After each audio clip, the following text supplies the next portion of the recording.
These weight loss hacks are everywhere online, but do they actually work?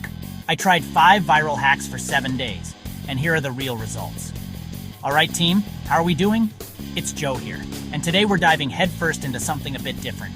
You know me, I'm all about cooking lean, training mean, and feeling incredible.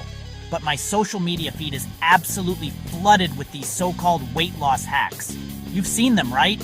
Little tricks that promise to melt fat, boost your metabolism, and get you shredded with barely any effort. They sound amazing, almost too good to be true. So, I thought, you know what? Let's put them to the test. I'm gonna be your human guinea pig for the next 7 days, trying 5 of the most viral hacks out there to see what actually happens. Apple cider vinegar shots, lemon water mornings, that weird fat-burning coffee, chugging ice water, intermittent fasting. Okay, day 1, let's kick things off with a big one. Apple cider vinegar, ACV for short. The internet is obsessed with this stuff. Claim, 1 tablespoon in water before a meal can help. Burn fat, crush your appetite, improve digestion. People swear it's a flat tummy secret.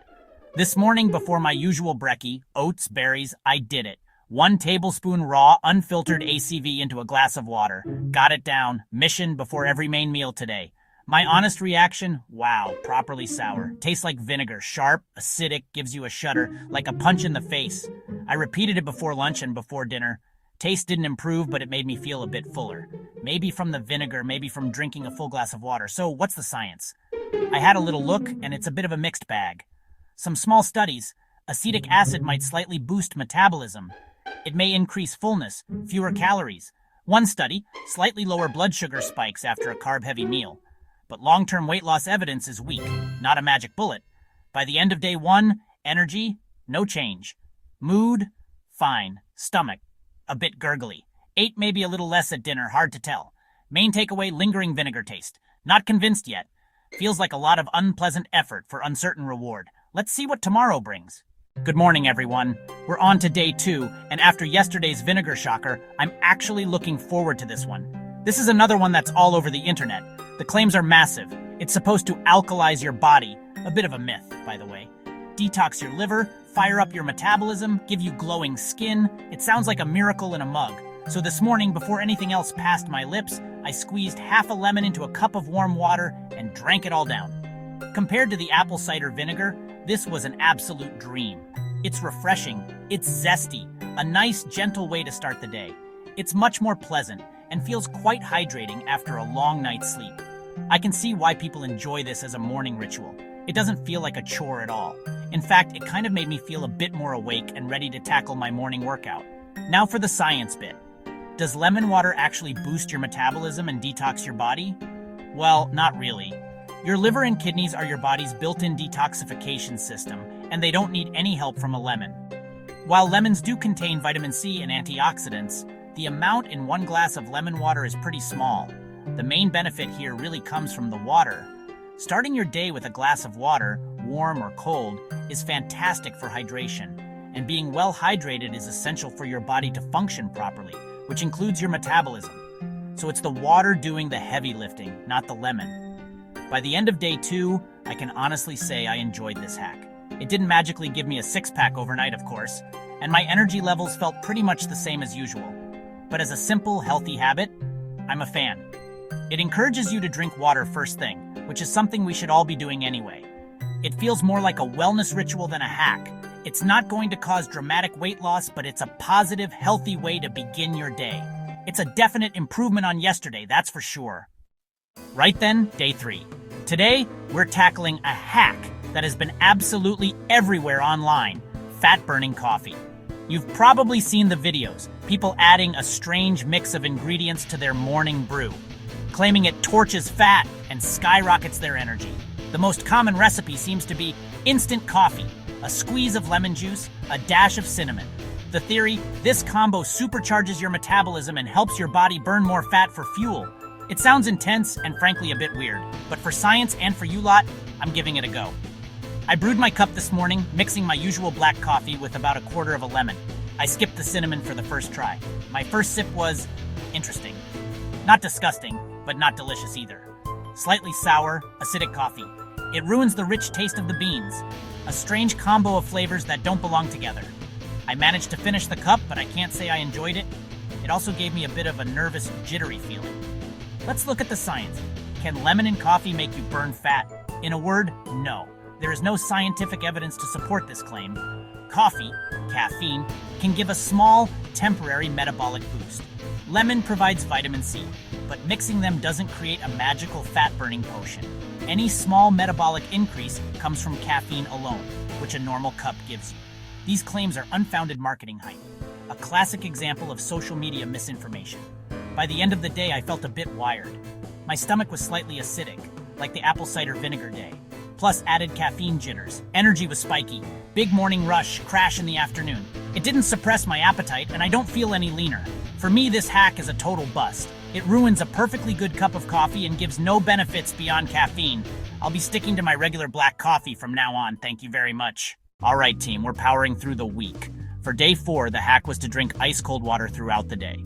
The theory here is what's called water-induced thermogenesis. The idea is that your body has to work harder and therefore burn more calories to warm the ice-cold water up to your core body temperature. People online claim this is an easy, passive way to boost your daily calorie burn without even trying. So I filled up my biggest water bottle with ice and water and made it my mission to drink at least 3 liters of it throughout the day. It was certainly refreshing. The experience was chilly, to say the least. Constantly sipping on ice water gave me a few brain freezes and made me feel cold from the inside out, even though it was a normal day. It's not unpleasant, especially after a workout, but it's a bit intense to do all day long. Did it work? Well, let's look at the science. While it's technically true that your body uses energy to warm the water, the effect is absolutely tiny. We're talking about an extra 8 to 10 calories burned per glass. If you drink 3 liters, you might burn an extra 50 calories. That's less than half a banana. So while it's not zero, it's so insignificant it won't make any difference to your weight loss journey. The real benefit is just that you're staying well hydrated. Then came day 5, the big one, intermittent fasting. I chose the 16-8 method, which is one of the most popular. This means you fast for 16 hours and have an 8-hour window to eat all your meals. I finished my dinner at 8 p.m. the night before, so my eating window for day 5 was from 12 p.m. to 8 p.m. This meant skipping my beloved breakfast. Waking up and just having a black coffee instead of my usual oats was tough. My stomach was rumbling by 10 a.m., and I felt a bit foggy and low on energy. The morning definitely dragged on. Once my eating window opened at noon, I was properly hungry. I had a big, balanced lunch, an afternoon snack, and then a normal dinner. The science on intermittent fasting is actually quite promising. Many studies show it can be an effective tool for weight loss, simply because by restricting your eating window, you often end up consuming fewer calories overall without consciously dieting. It can also have benefits for insulin sensitivity and cellular repair. For me, the first day was a struggle. I felt hungry and a bit grumpy in the morning, but I did notice I was less prone to mindless snacking in the evening because I knew the kitchen was closed after 8 p.m. This hack feels like it could have real potential if you can get used to the schedule. So, after a full week of experimenting, it's time to weigh in, both literally and figuratively. Let's look at the final numbers. My starting weight was 85 kilograms, and my finishing weight is 84.5 kilograms, a loss of half a kilo or about 1 pound. My waist measurement went from 33 inches to 32.8 inches, a tiny decrease. My energy levels have been all over the place, but they've settled back at my usual 8 out of 10 now that the experiment is over. So did these hacks revolutionize my body in a week? No, not at all. The small changes I saw are most likely just normal daily fluctuations in water weight. Let's break down each hack with a simple rating. Think of it as a report card for viral trends. I've rated them on effectiveness for weight loss. I've rated them on how they made me feel, side effects. I've rated them on whether the science actually backs them up. This should give you a clear picture of what's worth your time and what's just a waste of a good lemon.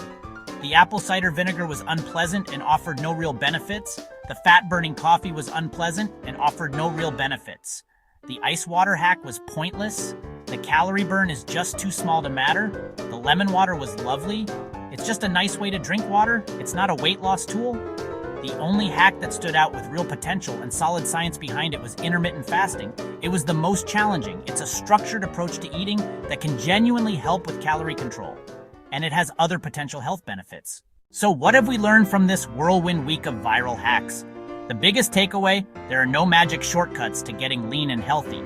Most of these viral trends are clickbait, promising the world, delivering very little. They prey on our desire for a quick fix. Reality, sustainable health is built on consistency, not weird concoctions. Souring your coffee with lemon, chugging vinegar before a meal. If one hack is worth exploring, intermittent fasting. Not a magic pill, but a legitimate eating strategy. It requires discipline, not for everyone. If you feel faint, listen to your body. There's real science behind it, and it encourages structured nutrition. Do your research, start slowly, see how your body responds. It's a tool, not a rule. The real hack? Move your body regularly in a way you enjoy. Eat a balanced diet, lean protein, plenty of veggies, healthy carbs, drink plenty of water, any temperature you like. Get enough sleep. Save your lemons for a tasty salad dressing and enjoy your coffee how you like it. Instead of chasing shortcuts, build small positive habits each day. Go for a walk. Try one of my home HIIT workouts. Cook a healthy meal from scratch. Stay consistent, be patient, and enjoy the journey. You've got this. Keep it lean, everyone.